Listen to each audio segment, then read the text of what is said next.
Welcome. Thank you for joining me on a presentation over response to intervention and multi-tiered system of supports. We are going to dig a little deeper to truly understand the framework and how these tiered support systems truly help us support our students. Okay, so we are going to go ahead and get started. So this presentation again is over RTI and MTSS, and the first thing we're going to go over is just understanding what these two things are. We're going to go over the frameworks, the legal foundation, and a couple of implementing strategies that we can utilize to make sure that we are doing everything correctly. So first thing is, what is RTI and MTSS? So response to intervention is a multi-tiered approach to early identification and support for students with learning and behavior needs. It stresses on delivering high quality instruction and using data for decision making. And then we have our multi-tiered system of supports, which is essentially MTSS. It provides a broader framework with a holistic approach that integrates RTI, including supports for learning, behavior, and social emotional development. So we're going to dive a little bit deeper into RTI.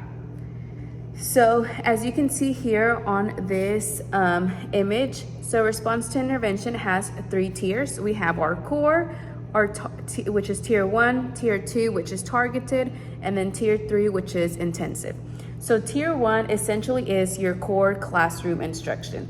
This means you are implementing differentiating teaching and universal screening. You're that first baseline of intervention. So tier 2 focuses more on small group targeted support. So students that have similar needs are grouped together and they get pulled for that intervention to help support them where they are at. And then we have tier 3, which is intensive individualized interventions. So if they are not responding to that tier 2, they get moved on to that tier 3. And all of these tiers are data driven, and there is progress monitoring in all of them. And just because a student may be in tier 2 or tier 3 does not mean that they still do not get that tier 1 core classroom instruction. Okay, so now we're gonna look into MTSS. So MTSS is a bit broader. So if you look at our image here, it kind of has that umbrella effect, and a lot of things are covered underneath that umbrella. So we have that response to intervention approach, but it also kind of includes some more components. So MTSS does still have 3 tiers. Tier 1 is universal supports, which is essentially that classroom support, that high quality explicit instruction. Tier 2 moves on to targeted interventions. And then tier 3 is intensive individualized interventions. And again, it is also data driven to make decisions. But MTSS carries, that behavioral intervention and the social emotional development, which you can see here in our images. So MTSS essentially encompasses the whole student. So for implementation, we do have, RTI and MTSS have universal screening, which essentially is all students get this universal screening to make sure, no student is left out. We get to see where students are at. You have ongoing progress monitoring in tier 1, tier 2, and tier 3. You have data teams that come together and essentially, put together those small groups of students that need a more targeted intervention. And then you have to continually have those professional developments, staff trainings, and on ways to give intervention and differentiation, ways that we can better help support our students. And in order for RTI and MTSS to be successful, we still need that continuous parent communication. So just regular updates and involvements over the student's education, where they're at, how it's going. So some common assessments for RTI and MTSS essentially is going to fall upon the decision made by the school district. So we do have or you can use curriculum-based measurements, standardized benchmark assessments, diagnostic tools, and functional behavior assessments. So with RTI and MTSS, there are some legal aspects that go into it, one of them being IDEA. Well, what is IDEA? IDEA is short for, or an abbreviation for, Individuals with Disabilities Act. So the Individuals with Disabilities Education Act of 2004. So this law guarantees a free and appropriate public education to eligible children with disabilities, and it provides funding to state and local education and agencies. It is to make sure that students receive that necessary support to learn and progress, just like every other student. It ensures that eligible children with disabilities receive an IEP plan, an individualized education plan. So again, it's the Individuals with Disabilities Education Act. It guarantees free, appropriate public education for those students. It mandates IEPs for students that qualify, and it supports the use of RTI for specific learning disabilities identification. Okay, so another legal component to it is Section 504. So Section 504 of the Rehabilitation Act of 1973 prohibits discrimination on the basis of disability. It applies to programs, activities that receive federal funding. So Section 504 of the Rehabilitation Act kind of has a broader approach to it. So it has a larger eligibility than IDEA, so more students can qualify under Section 504. It provides accommodations through a 504 plan. It protects students with disabilities from forms of discrimination. And it covers mental and physical impairments that limit major life activities. So now we're going to see the relationships that come into play between the legal aspects of IDEA and Section 504 with RTI and MTSS. So RTI can be used again as part of the evaluation process through IDEA. MTSS supports free, appropriate public education, which again is that FAPE abbreviation, through its systematic supports. Both RTI and MTSS help schools meet its legal and ethical obligations. And again, let's look at who is eligible for these 504 services. So students that have a physical or mental impairment that substantially limits one or more major life activities, have a record of such an impairment, and are regarded as having such an impairment. So again, different specific learning disabilities would qualify under that Section 504 if they don't under IDEA.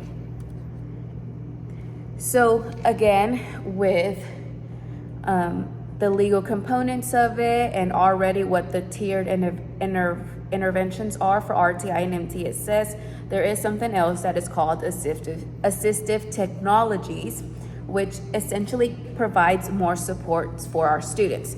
So assistive technologies are devices and services that support students with disability and accessing education. Some common examples include text-to-speech, screen readers, speech-to-text, and these assistive technologies can be integrated through IEPs and 504 plans, and they help enhance access across every tier of MTSS. So essentially, it's those added on support so that the students are receiving that same education that every other student is receiving.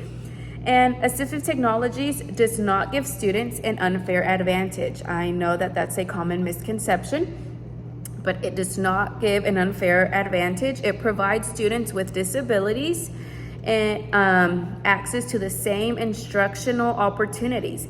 It is a tool that simply takes away barriers to learning. And that's what RTI and MTSS try to do, take away and break down those barriers for our exceptional learners. MTSS also includes that behavioral interventions. So Positive Behavioral Intervention and Supports, PBIS, is a tiered behavioral support system with universal prevention, so again, that classroom setting, targeted prevention, that small group setting, and then intensive prevention, which is that individual setting. Behavioral interventions need to provide supports that allow students to be in the classroom setting the most. So some examples include check-in and check-out. So essentially at the beginning of the classroom, a teacher can just check in with the student, set some goals for that class period, and then at the end of the class, go over, okay, did we meet those goals? Yes, we did, or no, we didn't. And there's a process or some type of positive reinforcement for the students if they did meet those goals or if they didn't. We have another example could be a calming corner.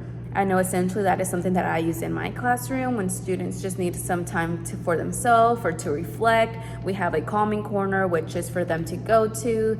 There's, a couple of sensory tools or toys there for them to kind of just help regulate those emotions. They also include social skills interventions, which is essentially kind of like learning self-control or any other types of social skills, kind of like self-confidence that a student might need as a support to better them overall. So I do have just like a simple case study to kind of go over how all of this plays in together. So right here we have tier 1, which is that high quality explicit instruction with progress monitoring. Tier 2 would mean maybe that child also receives small group reading intervention 2 times a week. This child could also receive tier 3, which is one-on-one with a reading tutor with weekly progress monitoring. And then we could have an IEP evaluation, which RTI data supports the eligibility for specific learning disabilities. And then we have the ongoing support, which after that, we could see if any assistive technologies are needed, like speech to text, and those can be provided as an accommodation. And we can also see what type of behavioral interventions we could use to boost that self-confidence and esteem of the student. So what are the benefits of RTI and MTSS? So the benefits of RTI and MTSS include early identification and support. It helps prevent academic failure, and it includes data-driven decisions.